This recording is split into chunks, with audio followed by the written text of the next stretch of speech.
Cap sur 2019 avec Grand Chambéry et Xavier Dulin, le président qui est à nos côtés. Tout d'abord, meilleurs vœux, président. Meilleurs vœux, Laurent, meilleurs vœux pour vous, vos entreprises, et puis meilleurs vœux pour notre territoire, sa dynamique au profit de toutes celles et ceux qui y vivent. Et donc, meilleurs vœux pour vous, les habitants de notre belle agglomération.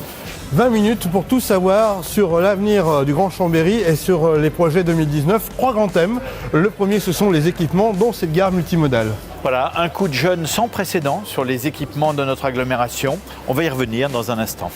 Et puis deuxième sujet, c'est bien sûr l'économie avec le tourisme grâce à nos montagnes et puis les entreprises qui s'implantent dans de nouveaux sites. Voilà, une très belle dynamique qui s'installe, beaucoup d'indicateurs le prouvent, que ce soit bien évidemment là où vivent la plupart des habitants ou que ce soit dans nos stations de montagne qui connaissent un vrai regain d'attractivité. Et troisième thème, le développement durable qui concerne tout à chacun. Lorsqu'on a la chance d'avoir cette attractivité entre lac et montagne, on a la responsabilité de préserver son environnement. Le soleil brille sur le territoire et on vous propose de découvrir tous ces sujets en détail maintenant. Premier grand sujet, les équipements et bien sûr cette gare multimodale qui est le plus gros investissement de l'agglomération. Oui, c'est effectivement un équipement qui répond à la 3e gare de Rhône-Alpes en termes d'impact, puisque 3 500 000 voyageurs l'utilisent au quotidien sur l'année. Et donc, cette gare va connaître tout d'abord une phase de mise en service de sa vélostation, avec les 500 vélos qui seront localisés juste derrière nous. Et puis, progressivement dans le cours de l'année, notamment à l'horizon de l'été, la deuxième partie, le hall que l'on voit derrière nous, ce hall de 1200 mètres carrés, contre 400 aujourd'hui, va pouvoir être mise en service avec un débouché de la gare, de ce pôle d'échange multimodal sur la place de la gare à nouveau. C'est dire s'il y a du dégagement, s'il y a un lien naturel avec le centre-ville, c'est-à-dire que la première image que l'on aura de la ville sera désormais la bonne. Et ça, c'est un point très important. On revient sur l'investissement lui-même ? Oui, c'est 42 millions d'euros répartis entre l'État, la région, le département et l'agglomération en concours de la ville. C'est dire si c'est un partenariat qui n'aurait été possible dans ce délai que si la SNCF et Gares & Connexions s'y étaient impliqués. Et c'est ce que nous avons réussi. C'est de les faire revenir dans le projet, ce qui fait que cette gare est livrée en une seule phase, là où initialement il était prévu qu'elle le soit en 2 temps. C'est dire si nous rendons un vrai service aux usagers. D'autres enjeux, d'autres équipements aussi sont prévus sur l'agglomération. Je vous propose de rentrer devant le mur d'escalade pour en parler. Bien volontiers.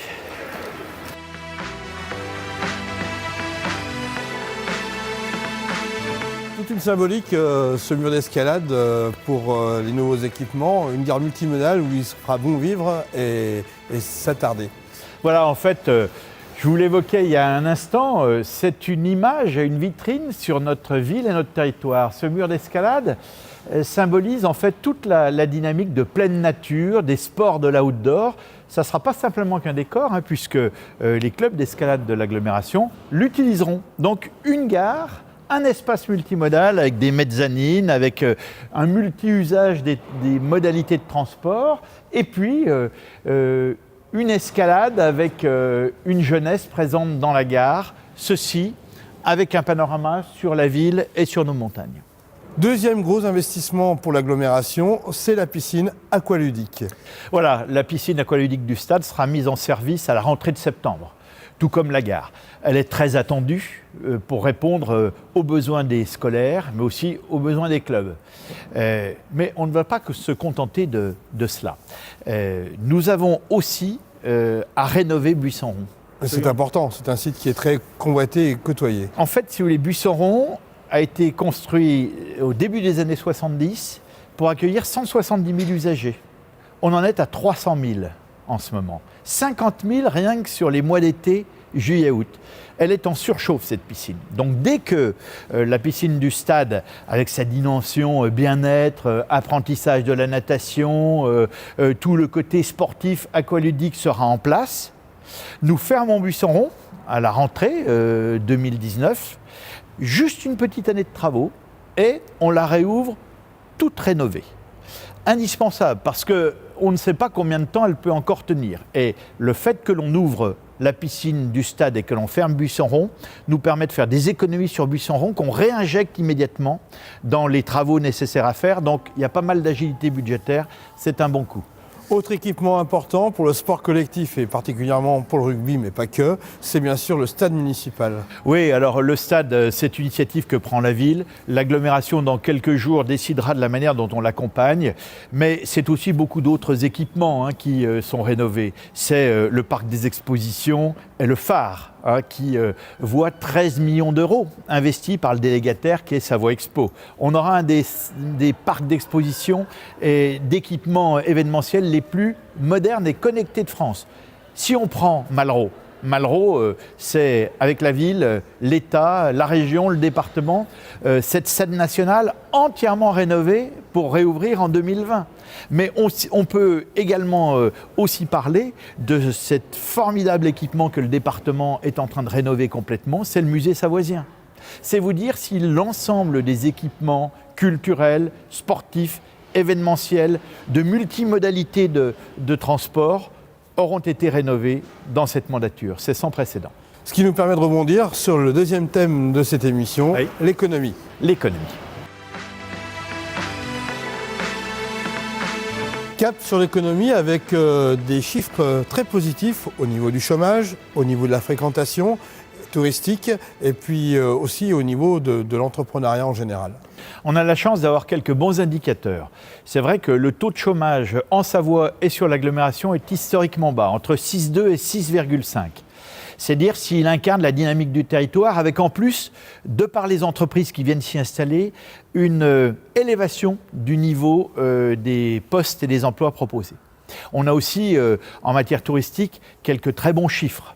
Le taux moyen d'occupation des hôtels a, depuis 4 ans, progressé de 8%. L'été, c'est 71%, 71% de taux de remplissage de nos hôtels. Sur la moyenne annuelle, c'est 62%. Cela incarne la dynamique du territoire. On a aujourd'hui, sur cet été qui vient de se passer, 72 nationalités qui ont séjourné à Chambéry, plus 20% de clientèle internationale. Ce sont de bons chiffres. Alors, de bons chiffres certes, mais aussi des objectifs que vous fixez avec, par exemple, l'investigation sur la Cassine. Oui, la Cassine verra le premier immeuble courant 2019 poser sa première pierre. 10 000 mètres carrés de bureaux déjà remplis avec de belles entreprises et de beaux investisseurs. La Cassine, mais pas que. Non, il y a 140 hectares sur le bassin d'emploi Chambéry-Grand Lac Économie qui sont aujourd'hui qualifiés et positionnés auprès d'investisseurs, qu'ils soient locaux ou extérieurs, qui viennent de plus en plus nombreux. On le voit par exemple sur le site des Fontanettes. Fontanette 1, à côté du stade Charrière-Neuve, voit s'implanter 5 entreprises en 2019 et Fontanette 2 est déjà préoptionnée. Alors, dans de Grand Chambéry, on s'aperçoit que les entrepreneurs s'intéressent à Grand Chambéry. Oui, parce qu'on est stratégiquement positionné. À 45 minutes de 2 aéroports, à 3 heures en TGV de Paris, sur un axe autoroutier international. Donc c'est une place stratégique dans le sillon alpin, mais c'est aussi un point focal des métropoles de Genève, Grenoble, Lyon et bien évidemment demain matin Turin. L'économie, on l'a compris, au cœur de Chambéry, mais aussi à travers nos montagnes avec 4 stations, Hayon, Margeria, La Fécla et le Revard. Voilà, avec un seul syndicat désormais qui gère les 4 stations, le syndicat mixte des stations des Bauges. Sur Hayon Margeria, vous le savez, la dynamique est de retour. Elle est de retour avec un plan d'investissement de 6 millions d'euros pour diversifier la station, 3 millions sur l'hiver, 3 millions sur l'été et le printemps. Par exemple, station trail, station rando, station VTT, un espace ludique pour les enfants qui va voir le jour dès 2019. Nous aurons aussi des premiers signes de réaménagement de l'alpin dès cette saison. Allez au Margeria, vous le verrez, pour les enfants, il y a déjà une offre différente. La FECLA, nous avons voté un schéma de diversification et d'aménagement de la station, piétonisation du centre-bourg, renforcement du ski nordique, de la partie biathlon, mais également de tous les équipements qui vont permettre d'accueillir les scolaires, les sportifs, avec un centre nordique d'accueil plurifonctionnel. Ça va être aussi le renforcement de la neige sur toute la partie aréna de la FECLA, c'est-à-dire celle qui va du bord de la station à la forêt. On pourra ainsi agrandir la saison. Ça sera aussi une diversification toute l'année puisque une luge sur rail va être sous le télésiège de l'Orion installée et ce, dès l'année 2019. Vous voyez donc pas mal de nouveaux investissements et de nouveaux aménagements. Ces atouts touristiques et naturels me permettent de rebondir sur le troisième thème de cette émission qui est le développement durable. Le plan climat-air-énergie a été voté en décembre. Oui. Qu'en est-il exactement ? En fait, c'est la préservation de notre environnement. De quoi s'agit-il ? Vous savez que déjà, il y a un certain nombre de mesures qui ont été mises en place. Nous allons les amplifier. Par exemple, lorsque l'on va mettre des moyens pour la conversion des âtres de cheminée, pour permettre des inserts moins polluants. Nous allons également regarder comment les transports en commun peuvent devenir, via le nouveau réseau de bus, de plus en plus responsables en termes d'énergie propre. L'hydrogène énergie, qui est expérimental dans le territoire, verra 50 véhicules hydrogène énergie fonctionner sur notre agglomération dès l'année 2019, avec une montée en puissance tout au fil des années qui arrivent. Nous souhaitons pouvoir expérimenter des bus à hydrogène énergie, par exemple. Nous souhaitons aussi mettre le paquet sur la rénovation énergétique des bâtiments. Ça, c'est le volet qualité de l'air du plan climat-air-énergie. La région Rhône-Alpes nous soutient à hauteur de 4 millions d'euros là-dessus. Ça, c'est un élément très important. Au niveau du transport, aussi de nombreuses initiatives, covoiturage, bus à 1 euro et aussi des aires de covoiturage installées. Voilà, alors le bus à 1 euro, c'est lors des pics de pollution. Vous avez accès à tout le réseau pour 1 euro ou aussi location d'un vélo à la journée pour 1 euro. Bon. Vous savez qu'on a un nouveau délégataire qui, à partir du 1er janvier, Keolis, reprend le réseau du STAC. Ça veut donc dire que de nombreuses améliorations pour les usagers, à la rentrée de septembre, seront perceptibles. Qu'est-ce qui va changer avec ce nouveau délégataire ? On a d'abord une amplitude horaire qui va améliorer le service. Exemple, jeudi soir, vendredi soir, samedi soir, jusqu'à minuit et demi, le réseau des lignes chrono fonctionne, ce qui permet de sortir, tout simplement. Le dimanche matin, mais aussi le dimanche soir, aux heures où les gens vont et viennent, notamment à partir de la gare, vous aurez de nouveaux bus qui permettront de rentrer chez vous ou de vous rendre au marché de Chambéry-le-Haut, par exemple. Bon, c'est tout simplement un service aux usagers. On va encore aller beaucoup plus loin. Le pôle sud de l'agglomération, avec cette fois-ci les lignes secondaires, va être complètement maillé de manière beaucoup plus cadencée. Et donc, ça sera un service rendu à la partie sud. Lorsqu'on est sur le lien Chambéry-le-Haut, hôpital, ou Biolay, on va organiser des transversalités qui passent par Champ-Nord et qui simplifieront la vie des usagers qui nous l'ont demandé. Donc vous voyez, après 2 ans d'un nouveau réseau, le nouvel opérateur va nous permettre encore d'améliorer et de monter en puissance ce réseau qui, au global, est à plus 7% sur l'ensemble du réseau. On a des chiffres maintenant précis avec la billettique. Et puis, sur les lignes chrono, on est à plus de 12%. C'est dire s'il y en avait besoin.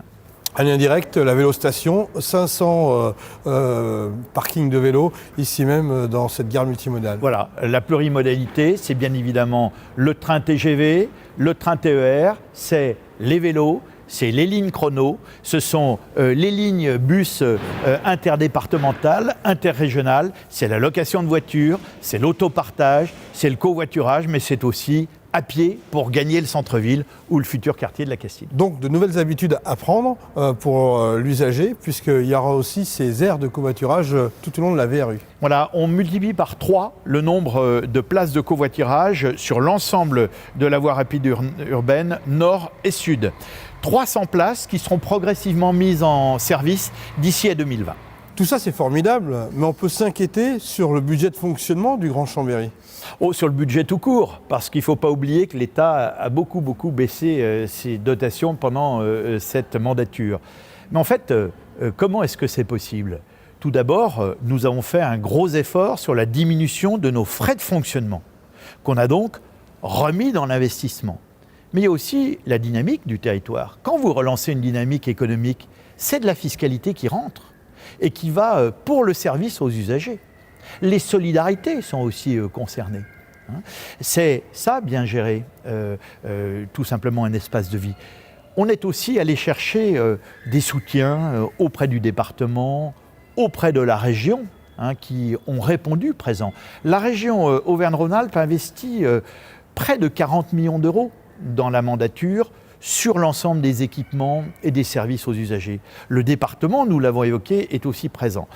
Dans le cadre du contrat de plan État-région, l'État, dans une bien moindre proportion, est quand même à nos côtés. Donc c'est grâce à tous ces partenaires et à cette dynamique retrouvée qu'on arrive à faire tout ça, avec un vrai plan d'économie à la clé.